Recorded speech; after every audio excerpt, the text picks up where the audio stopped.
안녕하세요. 사연 왔어요 톡톡입니다. 구독과 좋아요, 알림 설정 꼭 부탁드립니다. 그럼 오늘의 이야기 시작해 보겠습니다. 저한테는 아주 똑똑한 친구가 하나 있습니다. 얼마나 똑부러지고 자기 할 말 다 하고 실리를 알토란같이 챙기는지 옆에서 보고 있으면 평생 혀를 내두를 일밖에 없는 그런 친구예요. 그 친구와 제가 처음 만난 건 중학교 2학년 때였습니다. 당시 저는 몇 년간에 걸친 왕따 때문에 잔뜩 기가 죽어 있는 상태였고 세상에 그 누구도 나를 사랑하지 않는다는 피해의식과 사춘기가 겹쳐서 몹시 힘든 상황이었어요. 그런 제 앞에 나타난 그 친구는 정말 연예인 같았습니다. 자기 할 말 다 하고 자기한테 뭔가 해코지할 것 같은 사람이 있으면 바로 들이받아 버리더라고요. 왜 그 나이 또래의 친구들한테는 그렇게 당당하고 할 말 다 하는 친구가 약간 동경의 대상이 되잖아요. 게다가 집도 못 사는 편이 아니어서 아이들한테 베풀기도 잘하고 리더십도 있어서 우르르 애들을 몰고 다니면서 나름의 힘을 과시할 줄도 아는 그런 친구였거든요. 얼굴도 예쁘장한 편이어서 여러모로 이래저래 인기가 많을 수밖에 없는 그런 친구였죠. 그런데 놀랍게도 그 친구가 저한테 먼저 손을 내밀어 주었습니다. 이게 참 웃긴 게 그렇게 저를 배척하고 미워하던 아이들이 그 친구가 저한테 손을 내미는 그 순간 다들 제 편이 되기 시작했습니다. 그건 참 얼떨떨하고도 이상한 경험이었어요. 모두가 나를 미워하다가 그 친구가 제 옆에 있다는 것만으로도 모두가 저를 사랑하기 시작했으니까요. 그날부터 저는 그 친구의 아주 충성스러운 단짝이 되었습니다. 물론 같이 지내면서 몇 번 부당하다고 느낀 적도 있었어요. 저한테 뭔가 좋은 게 생기면 그 친구는 어떻게 하든 저를 살살 달래거나 꿰어내거나 혹은 제 마음을 좀 불편하게 해서라도 그걸 얻어내고는 했습니다. 그런데 또 그 모든 걸 못되게 저한테 뺏은 게 아니라 늘 제가 양보하게 만들거나 제가 스스로 너 이거 가질래? 너 이거 할래? 라는 말이 나오게끔 만드는 게 그 친구의 큰 특징이었죠. 물론 잘할 때는 미처 느끼지 못했어요. 하지만 어른이 되고 나서 조금 제가 인간관계의 폭이 넓어지면서는 그런 것들이 보이기 시작하더라고요. 하지만 그런 걸로 관계를 끊거나 개선하기에는 이미 그 친구와 저는 너무 오랜 세월을 함께 해온 사이가 되었습니다. 한마디로 더 이상 관계 개선이 필요하다고 쉽게 되지 않는 그런 사이가 된 거죠. 서로가 서로의 인생에 너무 깊이 얽혀들어 끊어내지도 그렇다고 다른 관계로 변화하기도 어려웠고 저도 딱히 그럴 필요를 느낀 것도 아니었습니다. 저는 성격이 그러려니 하면서 넘기거나 아님 말고 하고 포기하는 성격이고 그 친구는 저와 다르게 그게 아닐 뿐이라고 생각했으니까요. 서로 다를 뿐 틀리다고 생각하지 않았던 겁니다. 그냥 친구로 쭉 같이 갈 줄 알았던 그 친구와 제가 친구 이상의 관계가 된 건 바로 그 친구의 오빠 때문이었습니다. 제가 그 오빠랑 결혼을 했거든요. 사실 우리가 결혼한 것도 그 친구의 역할이 아주 컸습니다. 대학교 3학년 때 일입니다. 앞선 연애 2번의 실패로 저는 몹시 의기소침해져 있었어요. 당연히 친구인 그 아이에게 나는 평생 나를 사랑해주는 사람은 못 만날 것 같다. 이 연애라는 게 대체 뭐냐, 먹는 거냐, 내 삶에 이제 연애란 없다. 난 그냥 혼자 살 테다. 뭐 이런 말들을 하며 술잔을 기울이고 있을 때였습니다. 그 친구가 갑자기 선언하듯 저한테 이렇게 얘기하는 거예요. 야, 그러지 말고 너 우리 오빠 만나봐라. 너희 오빠를 만나라고? 우리 오빠 사람 괜찮아. 물론 고등학교밖에 안 나오긴 했는데 그게 본인이 일찍부터 딱 판단을 한 거라니까. 무슨 판단을 했다는 거야? 자기가 공부는 아닌 것 같다고 일찍부터 판단을 해서 공부가 아닌 돈 버는 길로 뛰어들겠다고 작정을 한 거야. 얘 쓸데없이 대학에 대학원에 가방끈만 늘려서 사는 것보다 훨씬 지혜롭지 뭐.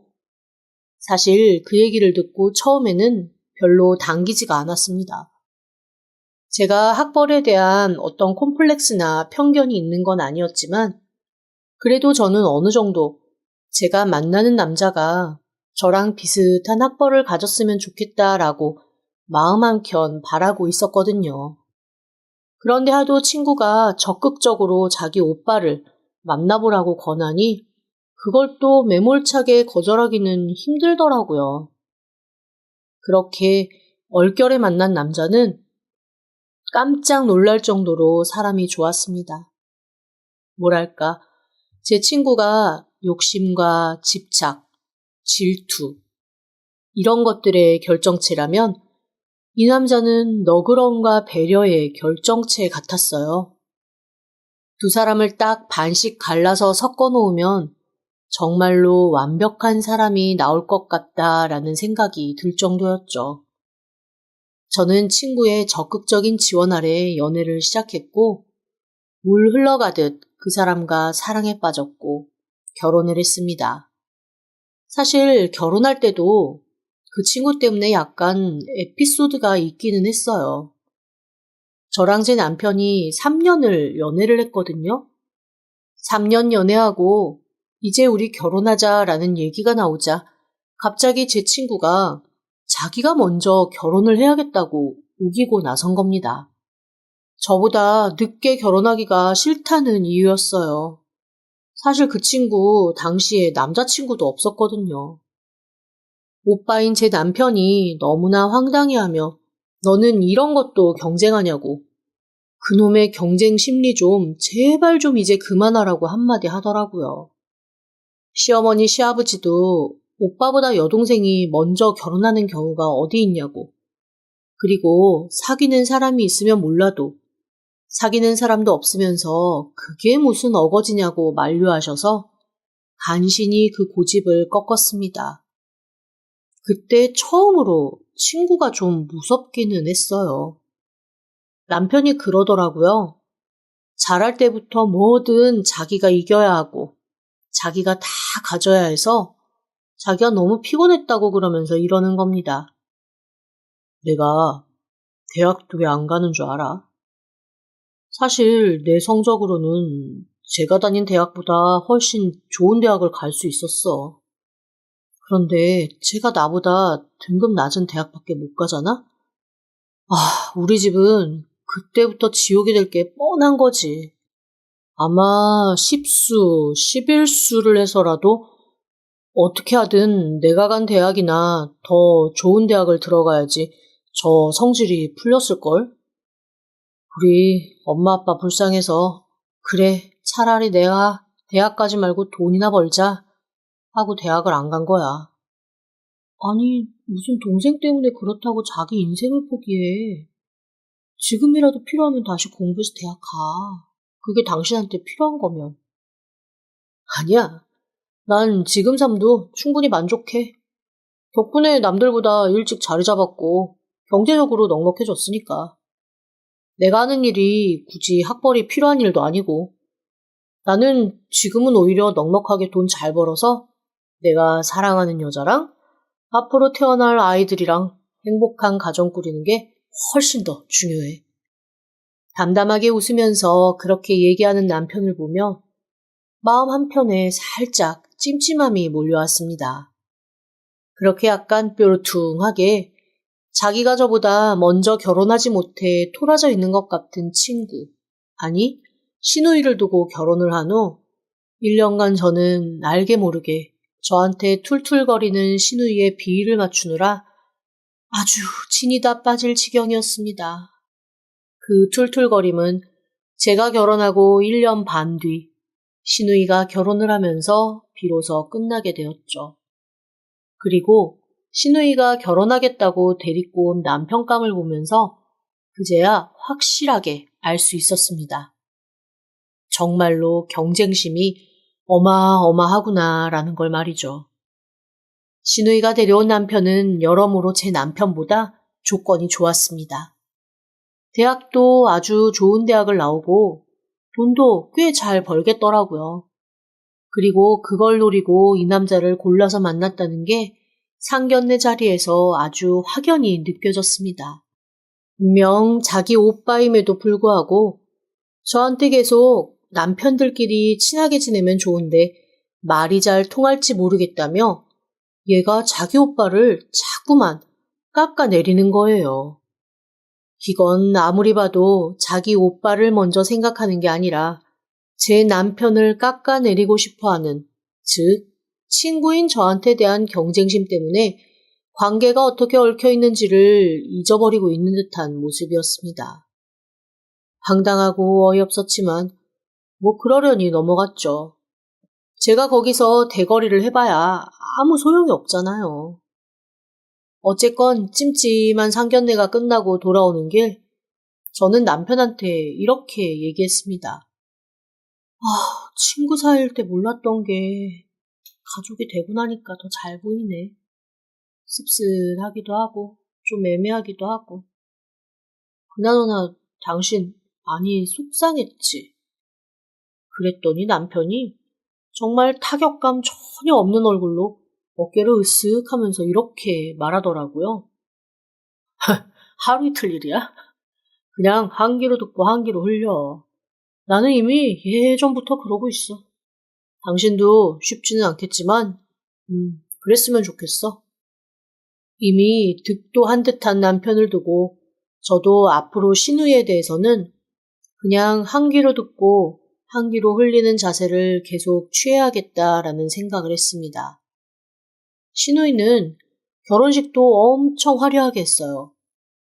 예를 들어 제가 1인당 3만 원짜리 식대에 예식장에서 결혼했다면 시누이는 1인당 5만 원짜리 식대에 호텔에서 결혼을 하는 식이었습니다.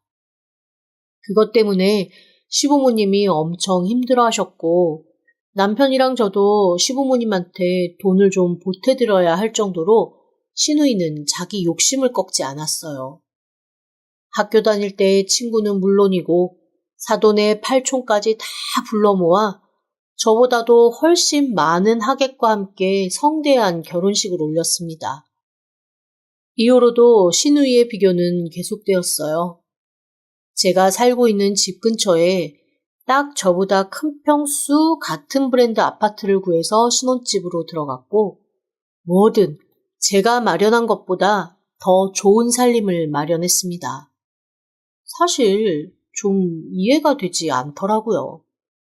저보다 훨씬 친구도 많았고 풍족한 가정에서 살았으면서 왜 굳이 저를 이렇게 끌어내리려고 하고 저보다 잘나고 싶어 하는지 그 심리가 잘 이해는 되지 않았습니다. 하지만 그런 시누이의 혼자만의 경쟁, 혼자만의 안달도 결국 끝나는 시기가 오기는 오더라고요. 저보다 먼저 임신을 했거든요. 내심 얼마나 다행이라고 생각했는지 모릅니다. 꼭 제가 먼저 임신을 하거나 시누이가 그토록 원하는 아들을 먼저 낳기라도 했으면 얼마나 들들볶일지 진짜 생각만 해도 끔찍했거든요. 다행히 시누이가 먼저 임신을 했고 떡두꺼비 같은 아들을 낳은 후 그 아이가 100일이 되었을 때쯤 저는 저의 임신 사실을 알았습니다. 1년 먼저 아이 낳은 시누이가 얼마나 저한테 아이에 대해 가르치려고 하는지 그것도 또 몹시 괴로운 일이긴 했지만 그 이전에 했던 행동들에 비하면 참을 만했습니다. 10달의 임신 기간이 끝나고 저도 아들을 낳았습니다. 남편을 쏙 빼닮아서 너무너무 귀엽게 생긴 아이였어요. 남편 집 인물이 좋거든요. 특히 시아버지는 당신이 너무나 그리워했던 어렸을 때 돌아가신 자기의 엄마, 즉 저한테는 시할머니이셨을 분을 제 아들이 꼭 닮았다고 아주 눈에서 꿀단지를 매단 채 손주를 바라보곤 하셨습니다. 시누이는 그걸 가지고 또 질투를 하더라고요. 시누이의 아들은 너무 당연한 말이겠지만 자기 남편과 그의 아버지를 더 많이 닮았거든요. 하지만 시누이는 외손주보단 친손주가 우선이라더니 첫 정인 외손주를 보는 눈하고 친손주 보는 눈이 다르다고 눈물바람까지 하면서 시아버지를 들들 볶았습니다. 시누이가 얼마나 질투가 심한 사람인지를 알기에 시아버지도 그 다음부터는 눈에 띄게 저희 아이를 예뻐하는 걸 자제하시는 게 보였습니다.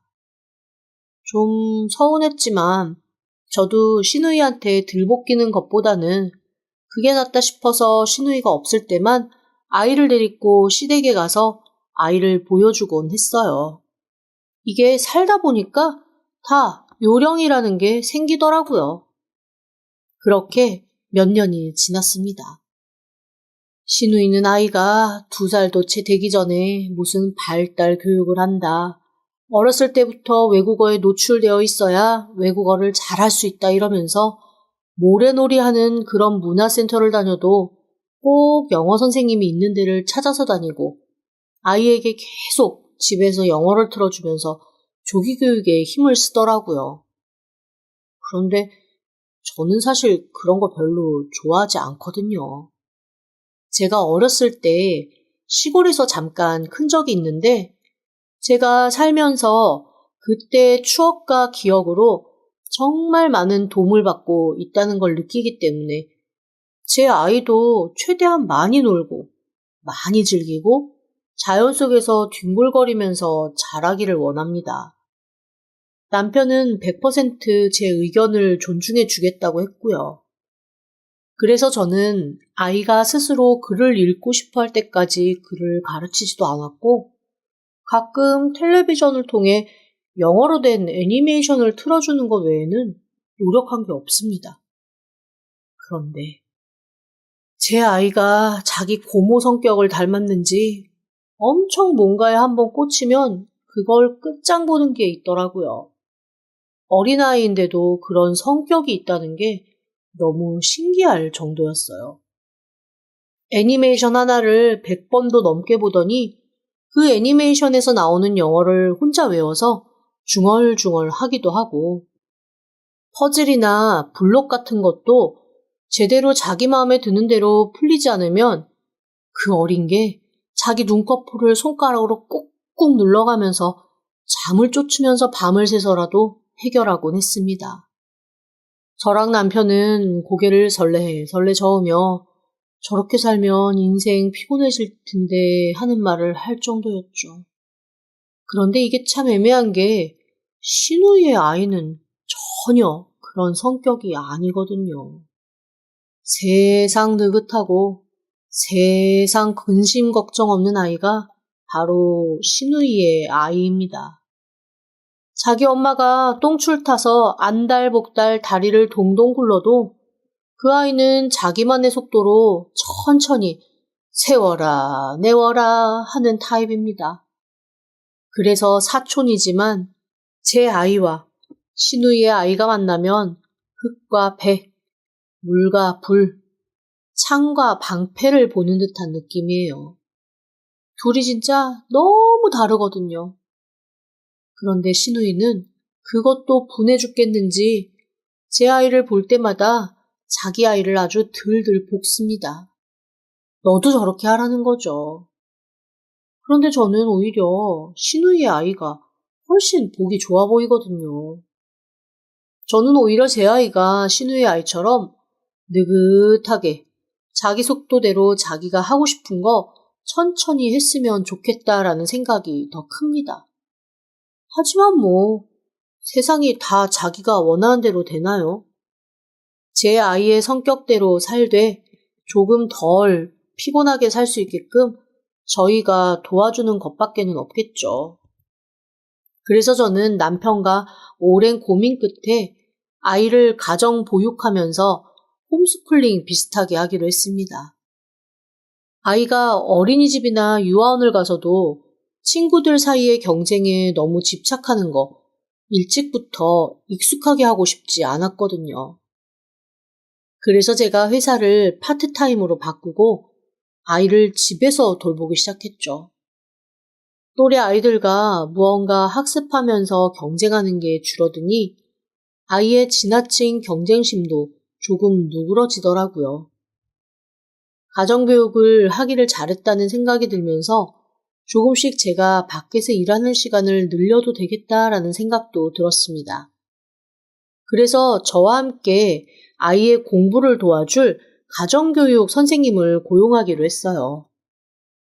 제가 그 얘기를 했더니 시누이가 아주 적극적으로 자기가 같이 찾아서 구해주겠다고 나서더라고요. 사실 내심 좀 내키지는 않았습니다. 조카 위아는 고모 마음이 알겠지만 그냥 제 아이 돌볼 선생은 제가 구하고 싶었거든요. 하지만 그 고집을 꺾을 수는 없을 것 같아서 도움을 받기로 했죠. 시누이의 집요함이 때로는 꼼꼼함으로 나타나서 그게 의외에 좋은 결과를 가져오는 경우도 많이 있었으니까요. 아니나 다를까 시누이가 추천해준 선생님은 대체 이런 사람을 어디서 구했대? 라는 생각이 들 정도로 괜찮은 사람이었습니다. 아주 얌전하고 세심한 성격의 사람이었어요. 까다로운 제 아이도 한 번만에 그 선생님한테 푹 빠져서 완전히 선생님 팬이 되어버릴 정도였죠.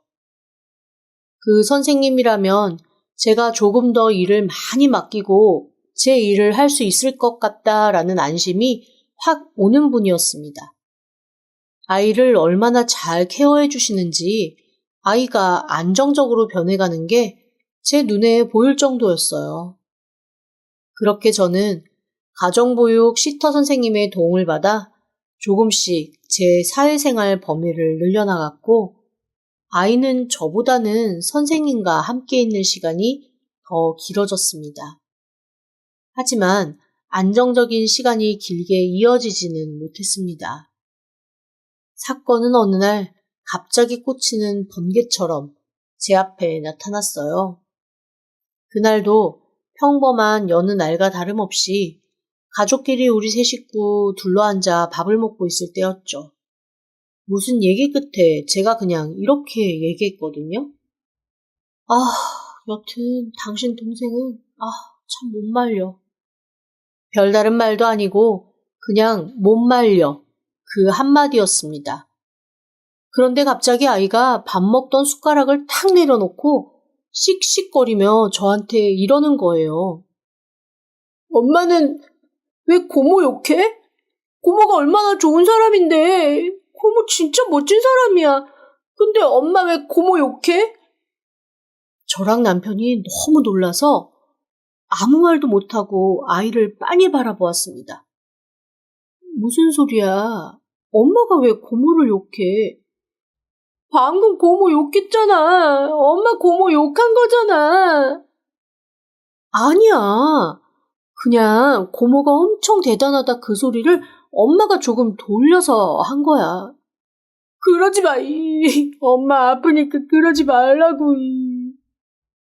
아이는 뭔가 알 수 없는 말을 하며 자기 분이 풀리지 않아 눈물을 글썽이며 숟가락을 내려놓고 씩씩 숨을 내쉬며 저를 노려보았습니다. 순간 소름이 와 끼치더라고요. 대체 이 어린 게 뭘 알아서 자기 엄마한테 눈을 이렇게 치켜뜨나 싶었던 거죠. 그날은 어떻게 간신히 남편이랑 제가 달래고 달래다가 그냥 잘 넘어갔습니다. 그런데 그 이후에도 무언가 자기 고모가 준 것들을 되게 소중하게 간직하고 제가 그걸 건드리려고 하면 발작하듯 화를 내는 일이 잦아졌습니다. 제가 남편이랑 조금이라도 자기 고모에 대한 얘기를 할 것 같으면 쪼르르 달려와 참견하며 한마디 하고 영 이상하게 구는 거예요.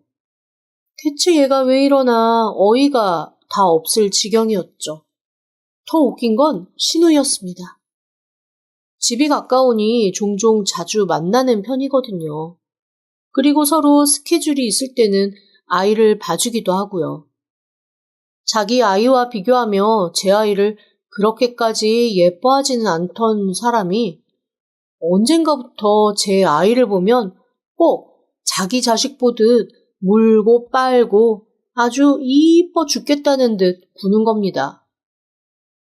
그 전까지만 해도 자기 아들이랑 비교하면서 한마디씩 툭툭거리고 고운 말 한 번 안 해주던 그런 고모가 말이죠. 대체 이거는 또 무슨 꿍꿍이고 이건 무슨 짓인가 싶어서 어리둥절해 있던 어느 날입니다. 제가 생각보다 일이 일찍 끝나서 집에 좀 일찍 돌아온 참이었습니다. 아파트 단지에 들어서는데 가정교육 선생님이 제 아이를 데리고 그네에 앉아 있더라고요. 그 뒷모습이 참 사랑스럽고 고와서 저도 모르게 그냥 살금살금 다가가서 놀래줄 생각으로 슬그머니 그 두 사람의 뒤로 갔습니다.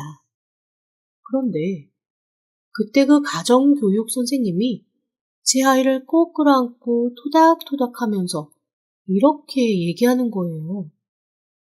너희 고모가 너희 엄마보다 너를 훨씬 더 많이 사랑해. 네가 고모를 훨씬 더 많이 닮았잖아. 어쩌면 너는 네 고모 아들일 수도 있어. 순간 제 귀를 의심했습니다. 저 여자가 미쳤나 싶은 거예요. 그런데 더 놀라운 건 아들의 반응이었습니다. 아들이 세상 처연하고 슬픈 얼굴로 그 어린 게 뭘 안다고 고개를 끄덕끄덕 하면서 이렇게 얘기하는 거예요. 알아요. 엄마한테는 비밀이죠.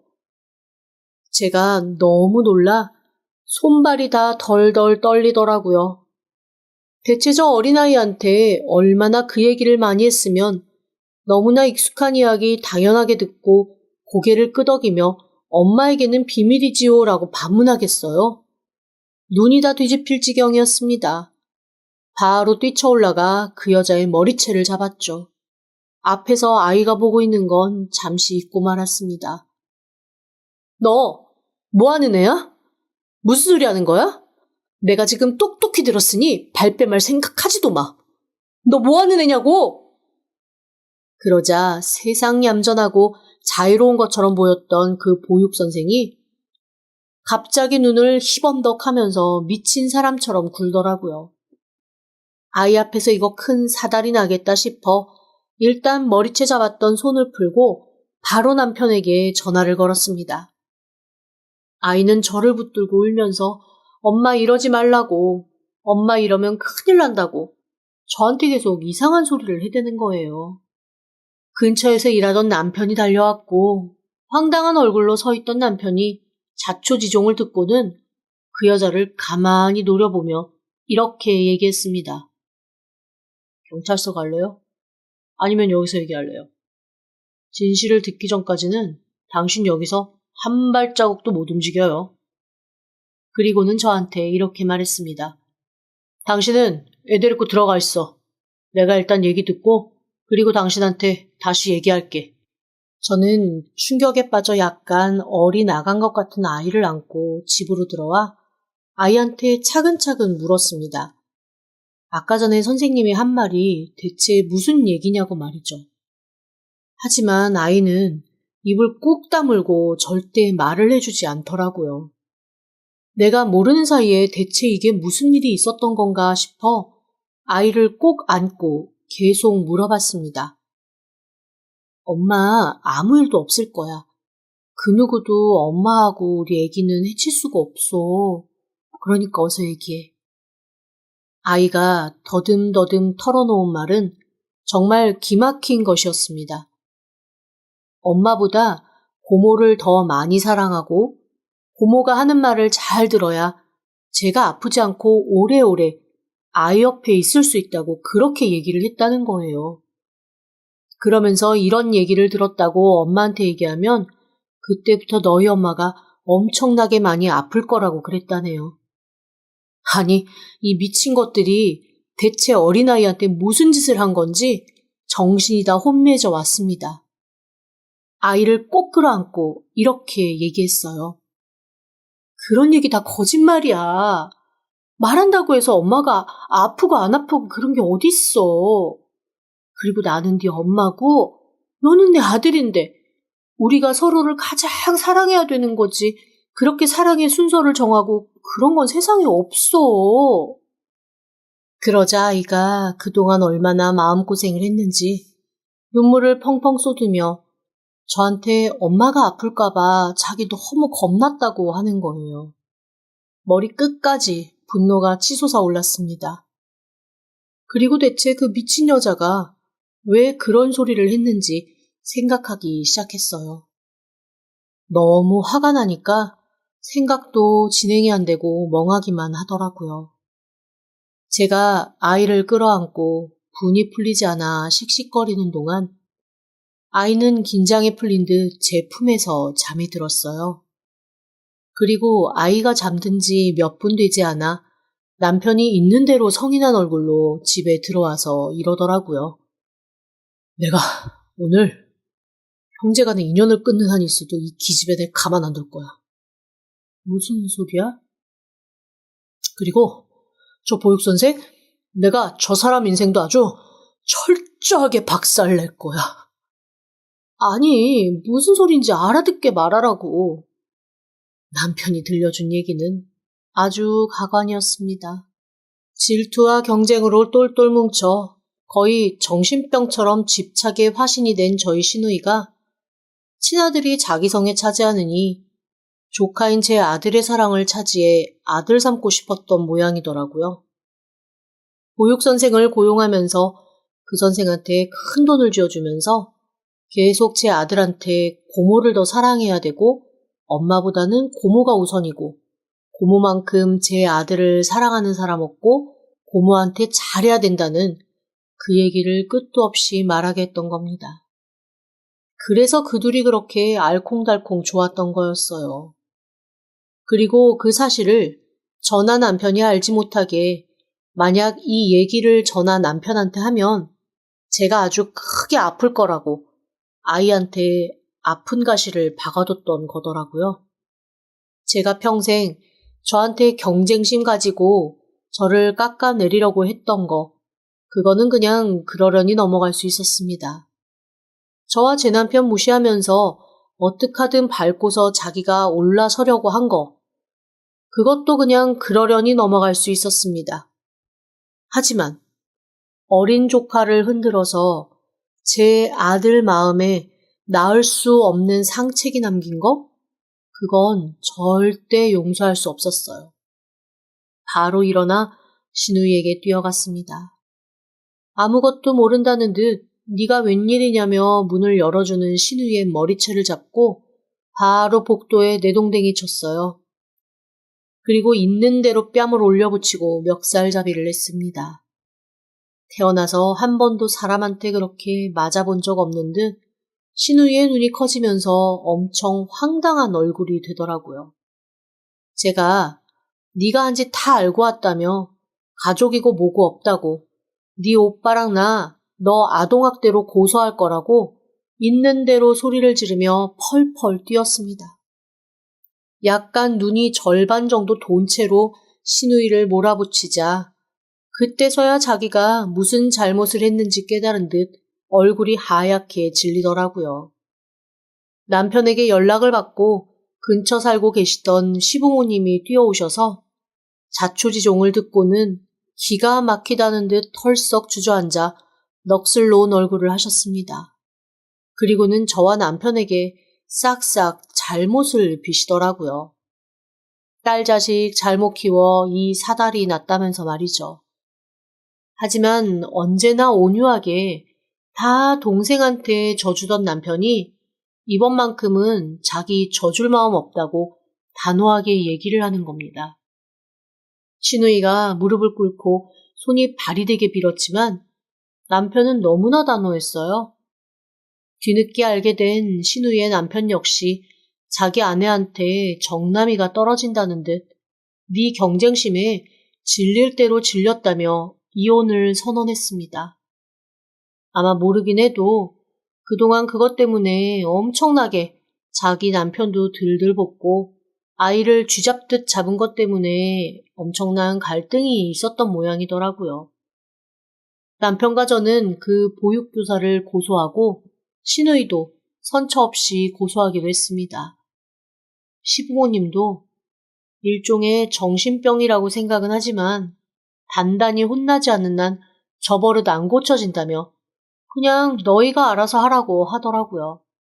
남매끼리 고소하면서 한순간에 콩가루 집안이 되기는 했지만 저는 이제 더 이상 그 누구에게도 참아줄 생각이 없습니다. 특히 제 아이를 위해서라면 신우이가 아니라 신우이의 수호신한테도 물을 건 묻고 따질 건 따질 거예요. 물론 이렇게 진행을 하다가 그래도 가족이니 용서하고 고소를 취해야 하는 일이 생길 수는 있겠지만 그래도 본인이 스스로 많이 반성하고 회개할 때까지는 선처 없이 벌을 줄 생각입니다. 제 아이는 병원 다니며 상담받고 치료를 계속해서 지금은 많이 좋아진 상태예요. 어린 마음에 오랜 시간 트라우마가 남지 않기만을 바랄 뿐이죠. 그리고 살면서 다시는 신우이와 제 아이가 만날 일 없게 하려고요. 제 아이를 지킬 수 있는 건 다 할 거니까요. 지금까지 들어주셔서 감사합니다. 구독과 좋아요, 알림 설정은 사연 왔어요 톡톡에게 큰 힘이 됩니다. 지금 바로 구독 부탁드립니다. 그럼 다음 사연으로 또 찾아오겠습니다. 감사합니다.